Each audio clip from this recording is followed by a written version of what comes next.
वो करता है जो भारत के हित में है और जो भारत के लोगों के इंटरेस्ट में। अगर हम आज इसकी बात करें, देखिए आज क्या है, एक बात हो रही है कि एक सीक्रेट ऑपरेशन हुआ है यूएस का इन इंडियन ओशन, और अगर इंडियन ओशन में कोई बड़ा ऑपरेशन हो और भारत को पता ना हो, यह असंभव है, ये हमारा बैकयार्ड है, हमें सब पता होता है। एक खबर आती है कि भाई एक महीने पहले करीब करीब एक ऑपरेशन हुआ था इंडियन ओशन में। एक शिप चली थी चाइना से और इसको जाना था ईरान, और इस शिप को श्रीलंका के कोस्ट से कुछ 100 किलोमीटर दूर या कुछ दूर, बिल्कुल मिड ऑफ इंडियन ओशन में अमेरिकन मैरीन्स आते हैं, इंटरसेप्ट करते हैं, शिप पे कब्जा कर लेते हैं, पूरे कार्गो को छानते हैं, और कार्गो में से उन्हें कुछ ऐसा कार्गो ढूंढ रहे हैं जिसको उन्होंने पकड़ा और जिसको उन्होंने डिस्ट्रॉय कर दिया, और वो शिप छोड़ के चले गए, शिप को आगे जाने दिया। ये हुआ है कुछ टाइम पहले, और इसको एक क्लासिफाइड ऑपरेशन की तरह संरक्षित किया गया था और इसको इसके बारे में बताया नहीं गया था। आज अमेरिका कुछ इंटरनेशनल मीडिया में, कुछ मीडिया आउटलेट्स में इसको सिलेक्टिवली लीक करती है और बोलती है जी हमने ये ऑपरेशन किया है। और इसके मायने क्या है? मैं मानता हूं ये सबसे बड़ा जियोपॉलिटिकल और जियो मिलिट्री में अगर डेवलपमेंट कहेंगे तो ये ऑपरेशन है, क्योंकि जियो पॉलिटिक्स और जियो मिलिट्री पैराडाइम्स को कंप्लीटली चेंज करता है। अगर आप चलिए तथ्यों में जाते हैं, लेट्स गो इनटू डिटेल्स।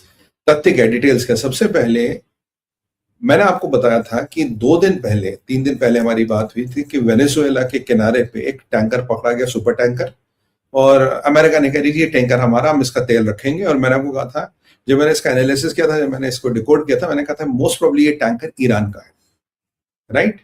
तो अमेरिका ने 48 घंटे पहले अपना एक माचोइज्म दिखाया कि अब अमेरिका जाके एक टैंकर पे उतरेगी, उस पर कब्जा करेगी, और जब वो हमने टैंकर कब्जा कर लिया और वो टैंकर हमने रख लिया, और ये जी चीज अब हमारी होगी, मतलब। और मेरा जो अनुमान था, जो एनालिसिस था, ये टैंकर ईरान का है, क्योंकि इतने बड़े टैंकरों के बारे में क्या होता क्या नहीं होता उस पर हमारी बात हो गई थी।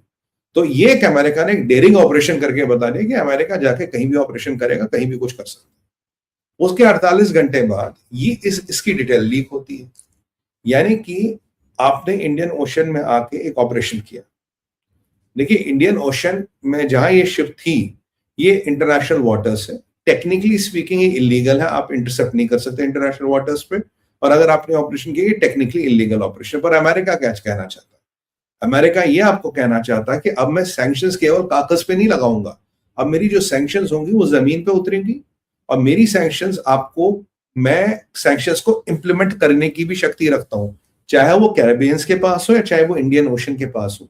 मतलब कहा कैरेबियन, वेनेजुएला, और कहा इंडियन ओशन, एक यहाँ, कि कहीं भी हो मैं उन सैंक्शंस को इंप्लीमेंट करने की क्षमता रखता हूं।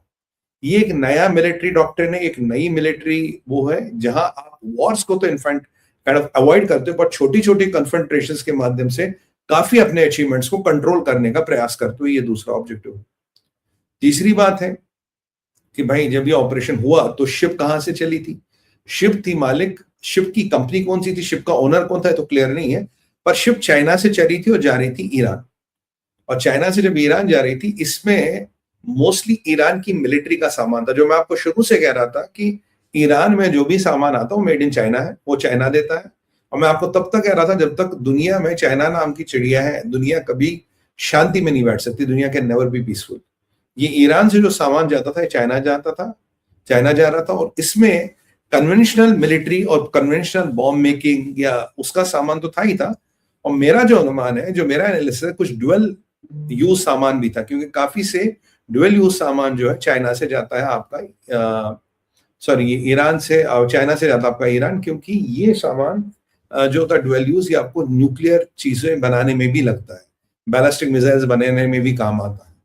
तो ये सारा माल डिस्गाइज होके जाता है, अगर कोई ड्यूअल यूज चीज है उसे कुछ उसका डिस्क्रिप्शन और रख के उसको दिया जाता है। तो ये रूट हमेशा से चलता आ रहा है, जो रूट है from China to what you call this, from China to Iran, ये चलता आया है।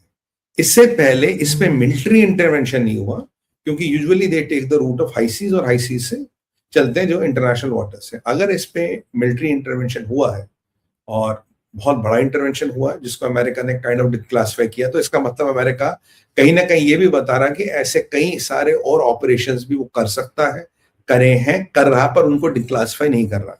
यानी कि अपनी मारक क्षमता और नई मिलिट्री पॉलिसी को अमेरिका दर्शा रहा है। अब समस्या क्या, समस्या ये है, अब आप जब नहीं आपने जब ये ऑपरेशन किया तो समझिए ये इंडिया का क्षेत्र है, भारत के क्षेत्र में किया आपने और भारत, ऐसा हो नहीं सकता कि भारत को ना पता हो आपने ऑपरेशन किया और भारत के नेवी के रीजन के बाहरी ऑपरेशन था। अभी आप मडागास्कर की बात करें, सेशल्स की बात करें, जो फर्स्ट रेस्पोंडेंट होता है किसी भी त्रासदी के लिए इंडियन ओशन में, भारत की नेवी होती है। ये तो हमारे बिल्कुल बाजू में, हम तो मान लीजिए हमारे पीछे वाले आंगन की बात है, हमारे मोहल्ले में ऑपरेशन हो और हमें नहीं पता। तो इसका मतलब है, जहां तक मेरा अनुमान है, जहां तक मेरा एनालिसिस है, भारत को इसमें पार्टी बनाया गया था, भारत का संज्ञान लिया गया था, Bharat was aware of this operation, क्योंकि भारत के बिना, भारत के बैकयार्ड में आप ये ऑपरेशन नहीं कर सकते। तो आपने भारत को कॉन्फिडेंस में लेके ऑपरेशन किया होगा, ये जरूर पक्की बात है। अगर आपने भारत को कॉन्फिडेंस में लेके ऑपरेशन किया तो इसका मतलब क्या है? इसका मतलब एक और है कि अमेरिका और भारत में एक समन्वय बैठने लगा है, क्योंकि बिना भारत की सहमति के आप ये ऑपरेशन नहीं करोगे। और जब आपने, आपके स्पेशल फोर्सेस ने शिप पे कब्जा किया, कार्गो ढूंढा, आइडेंटिफाई किया, उसको डिस्ट्रॉय किया और शिप को जाने दिया, ये कम से कम 3 से 5 घंटे का ऑपरेशन है। अगर आप लॉजिस्टिकली देखा जाए, मतलब लॉजिकली देखा जाए, लॉजिस्टिकली भी देखो, 3 से 5 घंटे का ऑपरेशन है। क्या इस 3 से 5 घंटे के ऑपरेशन में अगर शिप एसओएस कॉल देगा तो Bharat is the first respondent. देखो, और कोई यहाँ आएगा नहीं, ये क्षेत्र श्रीलंका की औकात के बाहर है, अमेरिका साउथ चाइना से बहुत दूर है। अगर कोई आएगा रेस्क्यू के लिए, और अगर जेन्युइन रेस्क्यू होता तो सबसे पहले भारत पहुंचता। मेरे हिसाब से भारत के लिए घंटा भर दूर कोई शिप होगा, घंटा 1.5 घंटा दूर। अगर भारत ने तब भी नहीं किया, and Bharat again can fly MiG-29 reconnaissance aircraft, Bharat कुछ भी फ्लाई कर सकता है, स्पीड बोट्स हैं, पर अगर भारत ने कुछ इस पे प्रतिक्रिया नहीं की तो भारत का संज्ञान लिया गया। अब जो चाइना की स्टोरी हमेशा होती है, चाइना ये कहता है जी मेरे को तो क्या पता कौन कर रहा है, ये तो हमारे प्राइवेट प्लेयर्स हैं, ये किसी को ईरान में सामान बेच रहे होंगे। देखिए, गवर्नमेंट टू गवर्नमेंट डीलिंग होती है, पर सामने 2 प्राइवेट कंपनियां रखी जाती, कई बार शेल कंपनियां भी होती। ये चीनी इतनी बदमाश है, ये हांगकांग की कंपनी यूज करते हैं, ये किसी श्रीलंका में कोई दफ्तर खोल दिया, वहां से यूज करते हैं, क्योंकि हमन टोटा भी इनके कंट्रोल में आजकल। तो मान लीजिए शेल कंपनी यूज की गई, एबीसी होल्डिंग्स, वहां सीडीएफ होल्डिंग्स है, एबीसी होल्डिंग्स सीडीएफ होल्डिंग्स को ऑर्डर दे रही है और ये माल चल रहा है। कल को अगर पकड़े गए तो ये प्लॉजिबल डिनाइल, प्लॉजिबल डिनाइल है जी, हमें क्या पता, हमें तो नहीं पता, कोई प्राइवेट लोग थे आपके हमारे क्षेत्र में जो ये काम करते हैं, we have no idea who is doing this. इसीलिए चाइना ऑफिशियली कुछ नहीं कह सकता।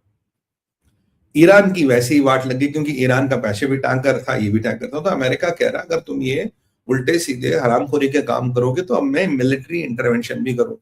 अब भारत की स्ट्रेटजी देखिए, भारत का शत्रु चाइना है, कोई डाउट नहीं है। अगर भारत कहीं ना कहीं ईरान को माल मसाला दे रहा है तो यहाँ 2 एंगल है। ये चाइना से माल आ रहा तो अमेरिका ने बोला साहब हमें ऑपरेशन करना आपके क्षेत्र में, ठीक है करिए, कोई दिक्कत नहीं, हमें कोई फर्क नहीं पड़ता, करिए। और अगर ईरान माल जा रहा है तो ईरान का एक बहुत बड़ा एंगल मैं आपको बताने वाला हूं। देखिए, ईरान को लेके भारत की प्रतिक्रिया आजकल बड़ी अजीब सी है।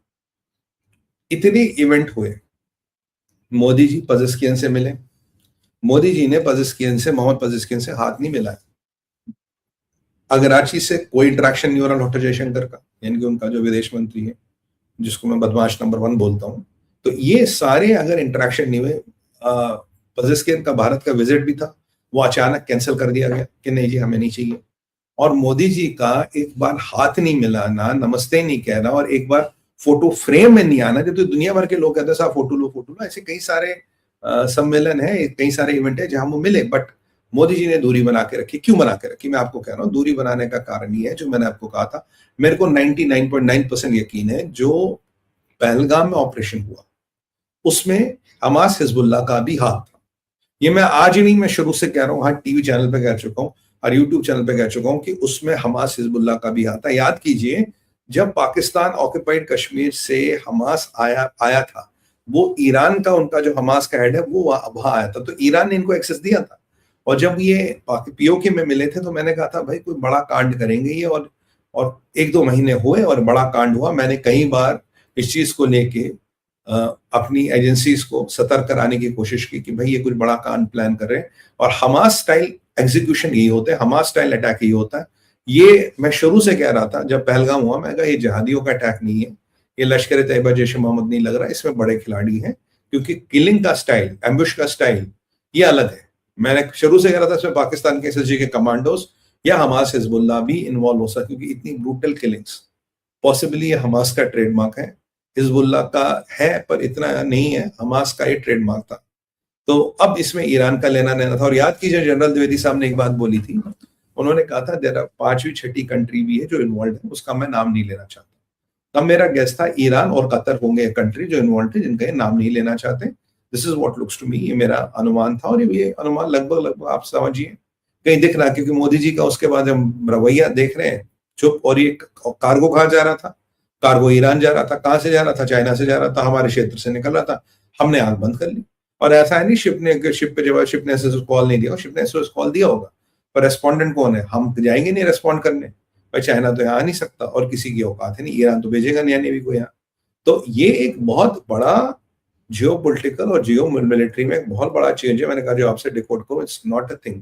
यानी कि भारत और अमेरिका की एक लेवल पे अंडरस्टैंडिंग है, जहां अपने म्यूचुअल इंटरेस्ट हो, जहां अपने इंटरेस्ट हो, उनको भैया देख लो और कैसे कैसे उनकी वाट लगानी है दुश्मनों की लगा। और ये चाइना और ईरान को कहीं ना कहीं एक मैसेज है, और वो ये मैसेज आपके सऊदी तक भी जाता है, ये मैसेज आपके हर तक जाता है कि अगर इंडियन ओशन हमारा बैकयार्ड है, हमसे पूछे बिना कुछ नहीं हो सकता, और अगर हमारे इंटरेस्ट के खिलाफ कुछ होगा तो भैया हमें आपका हिसाब किताब करना आता है। तो ये एक चाइना को जो थप्पड़ लगा है, वैसे चाइना इस पे पागल हुआ पड़ा, उस पर भी हम कवर करने पड़े करेंगे कि चाइना का रिटेलिएशन के बड़ा अच्छा वो है। और आई थिंक दिस इंडिया की स्ट्रैटेजी बहुत अच्छी है और इंडिया को ये करना चाहिए, खुल के करना चाहिए, दबा के करना चाहिए, बिना किसी से डरे करना चाहिए। तो मित्रों ये था हमारा टॉपिक नंबर 1। अब चलते हैं टॉपिक नंबर 2 पे।